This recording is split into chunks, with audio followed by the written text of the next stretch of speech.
Hello everyone, my name is Khushbu and welcome back to all of you to KC Updates. How are you all doing? I hope you are good, perfect and fine. Okay, so today we are going to talk about genre.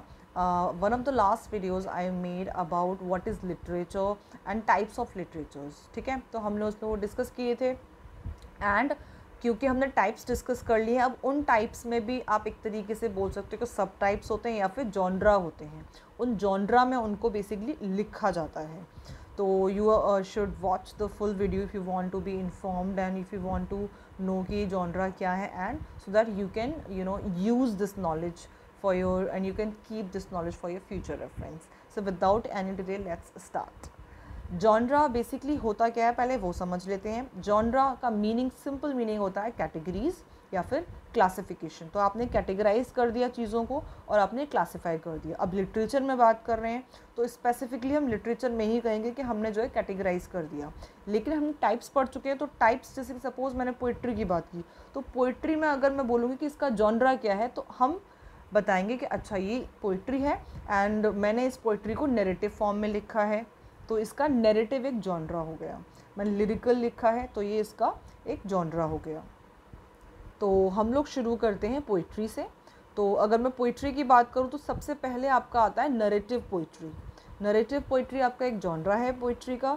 तो सबसे पहले narrative poetry में भी types हैं जैसे कि allegory, जैसे कि बैलेड, जैसे कि एपिक.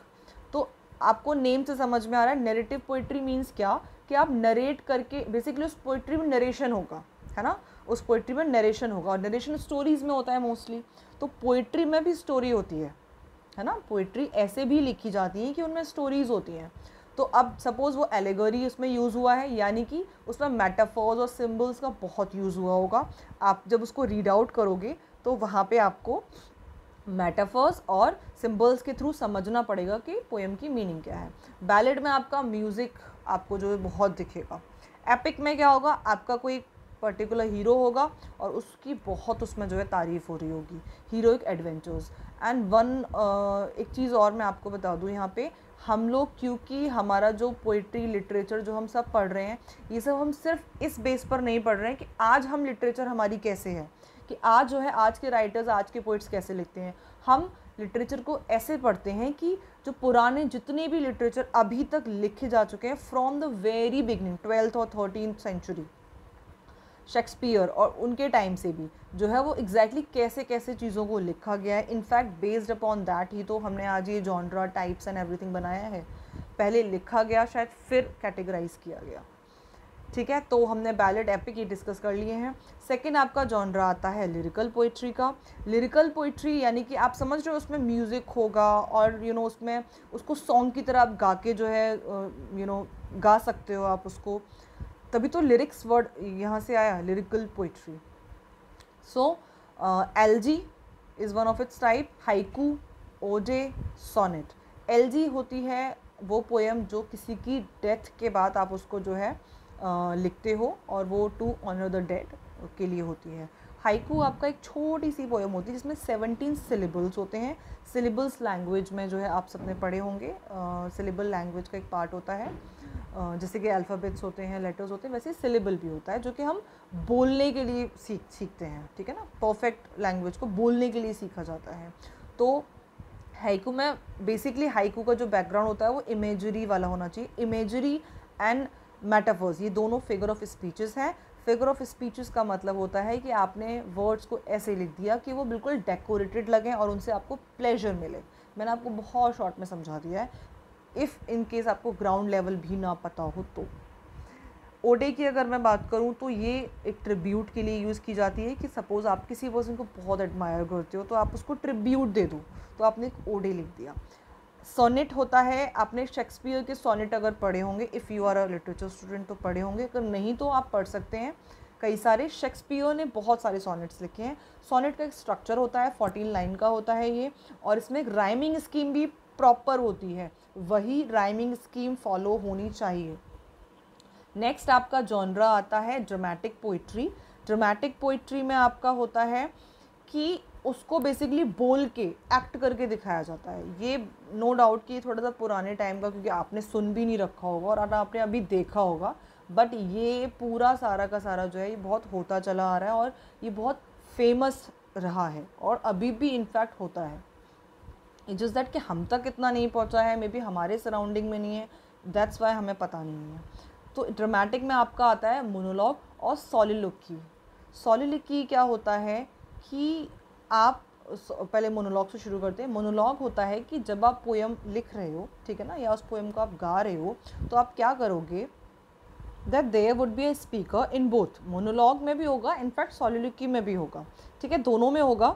बस द डिफरेंस इज़ कि मोनोलॉग में क्या होगा, सपोज़ मैं आपको एक स्टोरी सुना रही हूँ या मैं आपको कोई पोएम सुना रही हूँ, तो वो मोनोलॉग हो गया, मैंने ऑडियंस को सुनाया। अगर वो पोइट्री ऑडियंस को डायरेक्टली कही जा रही है, यानी कि वो किसी और के लिए है, तो वो मोनोलॉग है। आपने मोनोलॉग वर्ड सुना होगा इनफैक्ट। एंड सॉलिलोक्वी जो होता है वो स्पीच होता है फॉर वन सेल्फ। तो ड्रामेटिक पोइट्री में आपका मोनोलॉग और सॉलिलोक्वी आते हैं। फिर लास्ट आपका होता है फ्री वर्स। ये बहुत इंपॉर्टेंट और आज के टाइम के लिए बहुत ज़्यादा इंपॉर्टेंट है, बिकॉज फ्री वर्स होता है कि आपके पास कोई बाउंडेशन नहीं है, आपको कोई नहीं आके बोलने वाला कि अरे आप राइमिंग क्यों नहीं लगा रहे हो, आपकी पोइट्री लिरिकल क्यों नहीं है, और इन नैरेटिव तो बिल्कुल भी नहीं है। शेक्सपियर ने देखो कैसे लिखा था, देखो विलियम वर्ड्सवर्थ कैसे लिखते थे, कोई आपको ऐसा नहीं बोलने वाला है।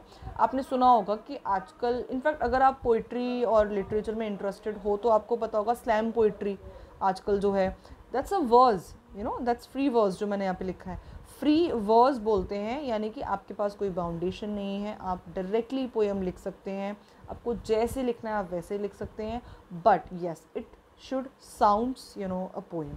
ऐसा भी नहीं है कि ये पोएम साउंड नहीं करी, क्योंकि definitely there should be a difference between poetry and prose, क्योंकि प्रोज आपका पैराग्राफ में लिखा जाता है। I have told you in our last video. And if I would continue, you know, why it's not working, so and if I would talk about, हमने poetry finish कर लिया, अब हम फिक्शन प्रोज की बात करें। प्रोज में हम फिक्शन की ही बात कर सकते हैं, उसी में जॉनराज होते हैं।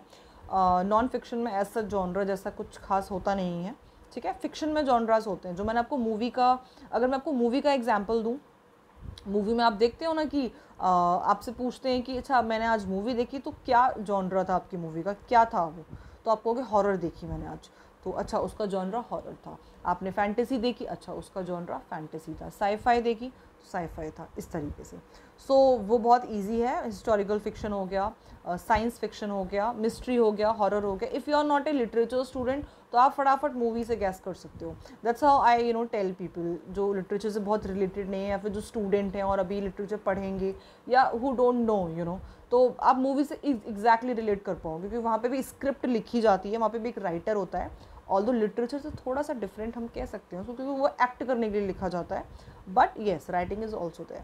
सो हॉरर हो गया, रोमांटिक नॉवल हो गई, नॉवल के भी फिक्शन में नॉवेल्स भी आती हैं, तो नॉवेल्स में भी आपके होते हैं जॉनरा। थ्रिलर हो गया, किसी में किसी का मर्डर हुआ है, वो थ्रिलर, सस्पेंस एक्सेट्रा।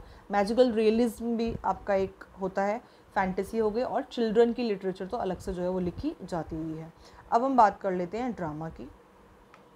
ड्रामा में आपके ये जॉनराज होते हैं। ड्रामा को अगर दूसरे तरीके से बोला जाए तो थिएटर बोल सकते हो आप, वो भी लिखे जाते हैं, है ना, तब उनको एक्ट किया जाता है। सो एक आपका हो गया कॉमेडी, जिसमें आपकी बहुत सिंपल कॉमेडी है। फिर आपका हो गया डायलॉग, बिल्कुल एग्जैक्टली वो डायलॉग्स फॉर्मेट में लिखा गया है। ऑल्दो ड्रामा में डायलॉग्स ही लिखे जाते हैं, बट ये इसमें जो डायलॉग की स्पेशलिटी होगी वो ये होगी कि उन डायलॉग्स में यू नो कुछ स्पेसिफाइड होगा, और यू नो डायलॉग्स होंगे उसमें ज़्यादा से ज़्यादा, ठीक है। नरेशन जो होगा वो भी डायलॉग बेस्ड होगा।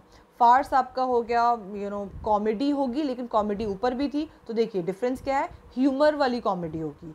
ह्यूमर में भी ऐसा नहीं है कि बिल्कुल सेंसिबल ह्यूमर होना चाहिए, नॉनसेंस ह्यूमर भी हो सकता है। ओपेरा, ओपेरा आप सबने सुना होगा, तो yes it is a drama. ये पोइट्री में नहीं आएगा, ये ड्रामा में आएगा। इसमें म्यूज़िक होता है, इसमें यू नो नरेशन भी होता है, तो ये ड्रामा होता है, इसको लिखा जाता है प्रॉपर। फिर आपका आता है मेलोड्रामा। मेलोड्रामा आपने सुना होगा, मेलोड्रामा मतलब बहुत सीरियस कुछ हो गया है ना, एकदम सीरियस उसका जो है वो होना चाहिए प्लॉट, और उसमें कैरेक्टर्स वगैरह सब कुछ यू नो इतना ज़्यादा वो सीरियस होना चाहिए कि जो आपका रीडर है वो एकदम उसमें जो है इन्वॉल्व हो जाए, तो मेलोड्रामा वो तभी कहलाएगा। म्यूज़िकल ड्रामा जिसमें म्यूज़िक ज़्यादा से ज़्यादा होगा। ट्रेजेडी, ट्रेजेडी आपने सुना होगा स्पेशली अलग से, तो आपने सुना होगा हैमलेट, जैसे कि शेक्सपियर ने लिखा, तो वो एक ट्रेजेडी थी। सो ड्रामा में कई सारा इनको हम बहुत डिटेल्स में जो है पढ़ने की, I am planning to make a video कि हम जॉनराज में भी हम एग्जाम्पल के साथ अगर समझें तो कैसे समझेंगे विद एग्जाम्पल। मैं किसी पोइट्री में भी पोएम्स के एग्जाम्पल जो है पुट करके आपको समझाने की कोशिश करूँगी। सिमिलरली हम इसमें भी, जैसे ट्रेजेडी है, ट्रेजिक कॉमेडी है, डायलॉग है, ये कैसे डिफ़र करता है, ये भी मैं आपको विद एग्जाम्पल जो है समझाने की कोशिश करूँगी। ऑल्दो दिस कंडीशन कि आप लिटरेचर के स्टूडेंट हों, बट इफ़ आप नहीं भी हैं तो भी आई एम श्योर दैट आपको समझ में आ जाएगा। So that's what all was about genres of drama, poetry and everything, and I hope you like the video. And so let's meet in another video. If you have any doubt and question and query, you can ask me in comment section. Thank you so much.